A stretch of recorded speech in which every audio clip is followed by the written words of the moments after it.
Welcome to our deep dive on You Can Heal Your Life by Louise Hay. Oh, this one's a classic. It really is over 30 million copies sold. Wow. It's kind of amazing how she connects thoughts and physical well-being, you know? Right. And it's not like she's saying that every illness is caused by negative thinking. Right. It's more about how our thought patterns can contribute or worsen disease. That makes sense. It's really about that mind-body connection. Yeah, and that's really at the heart of it all, isn't it? Absolutely. Her central belief, life is really very simple.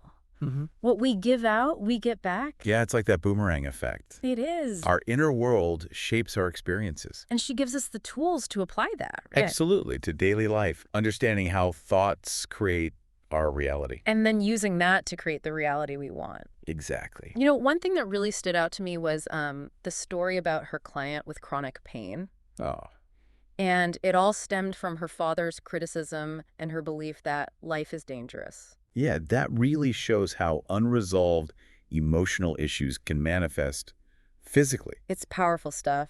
That belief that life is dangerous, rooted in her childhood, created this tension in her body. Wow. And she even has that exercise, you know, where you list the things your parents said to you, Oh, yeah. and then you analyze how those statements impacted you. The point isn't to blame the parents. Right. It's about understanding how it shaped us And then recognizing we can change those beliefs. once we're aware of them. Yeah, because they become like this lens we view the world through. Exactly. Hay says we recreate our childhood emotional environment as adults, Right, and that can lead to so many things. like unhealthy relationships or career struggles. Mhm. She gave that example of the client who was overweight and always seeking approval. Right, and it all came back to that belief, I'm not good enough. And that stemmed from childhood.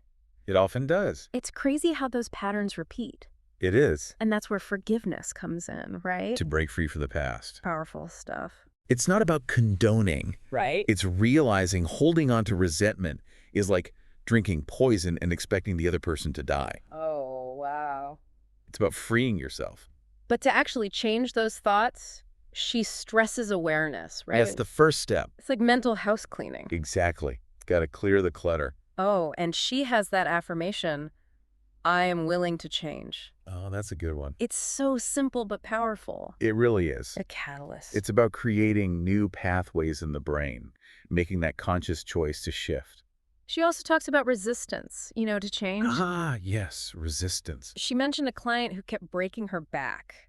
And it was all connected to her resistance to letting go of old patterns. So it's not just about the back pain. It's about looking inward at our own resistance. It's fascinating. Pay attention to procrastination, fear, even nonverbal cues. Like avoiding eye contact. Yeah, things like that. It's amazing how deep that resistance runs. It can be very deep-rooted. She has that exercise, you know, the I should one. Oh, right. Write down all the shoulds. Yeah, and see where they come from. Sometimes it's societal, sometimes it's our parents. Or just fear, right? Often. It's like living someone else's life.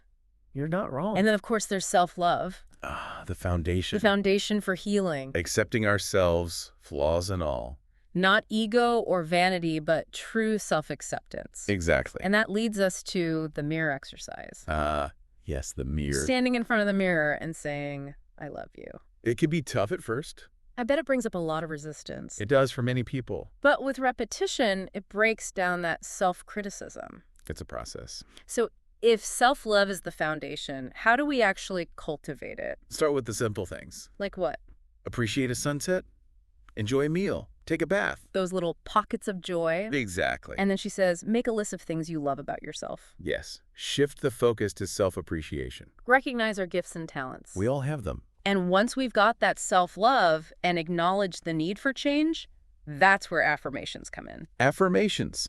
Positive statements to reprogram our minds. Like instead of, I'm not good enough, it's, I am worthy. Exactly. Planting those positive seeds. She says, take those negative statements from the should list and turn them into affirmations. It's a great way to transform those beliefs. And it's a daily practice. Daily work, she calls it. Using affirmations, meditation, visualization. Whatever supports your Except growth consistent effort is key. for rewiring those neural pathways. Creating new habits of thought. Exactly. But she doesn't just focus on the mental and emotional, right? No, it's holistic. And physical, too. Good nutrition, exercise, rest. Taking care of ourselves on all levels. That's the idea. She even has recommendations for different holistic approaches in the book. It's all about integrating every aspect of our being. So we've covered a lot here.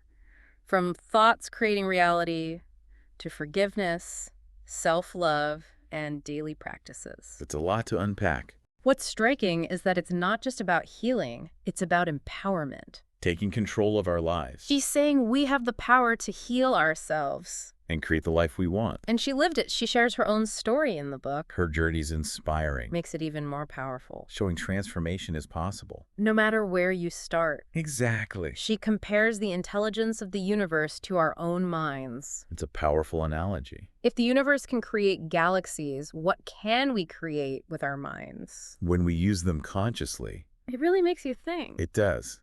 Makes you realize that potential. It really does, you know? And later in the book, she gets more specific, connecting ailments to thought patterns. Right, like giving you the tools. And even affirmations for healing. Putting it into practice. This is where it gets really interesting, I think. Where the rubber meets the road. Right. Exactly. She gives you those practical ways to apply her philosophy. Like, for example, she suggests people with neck problems might have trouble expressing themselves. Oh yeah, that makes sense. Or feeling heard. Because the next, that bridge between our head and heart. I love that visual. Yeah, it's a good one.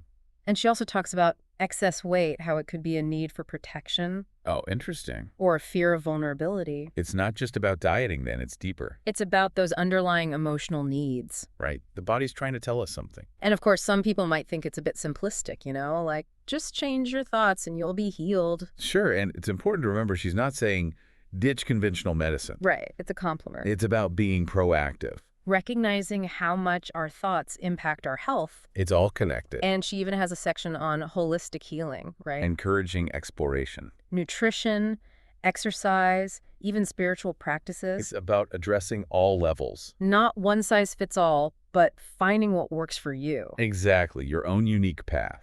Now, her affirmations, they often mention a higher power, which might not resonate with everyone. Sure, and even affirmations in general, they can feel a little awkward at first. Especially if you're not used to them. Right, but it's about finding what feels right for you. She gives a lot of options, so you can choose what resonates. It's a journey of self-discovery. And what about when you start making those changes, you know? And you maybe face resistance from others. It's common. People who aren't on the same path. Family, friends, they might not get it. She actually says to leave your friends alone when it comes to personal growth work. Oh, really? It's so funny how she puts it. She says, too often we decide which of our friends needs to change instead of working on ourselves. So true. Focus on your own journey, right? Lead by example. Let your changes inspire. Exactly. And another thing that really stuck with me was this idea that every experience is a success. Oh, wow, that's powerful. It's a total reframe. It is reframing failure. She says there's no such thing. It's all just learning and growth. The universe is supporting us. Even when we don't understand why things are happening. Trusting the process. Even when it's hard. Remembering we're not alone. That guiding force is there. And then there's the idea of choosing our parents. Oh, that's an interesting one. On a soul level, we choose our parents and our circumstances to learn. Some people might struggle with that concept. Especially if they've been through a lot. Trauma, hardship. But it shifts the perspective, right? No blame, no victimhood. It's about seeing our lives as a series of choices made for our highest good.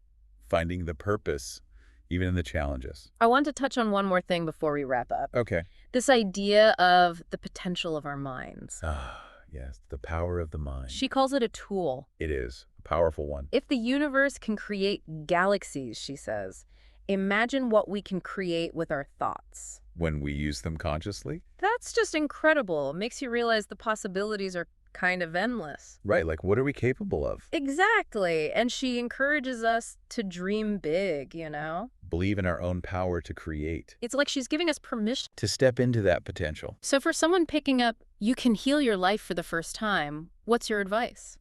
I'd say approach it with an open mind, Yeah. you know.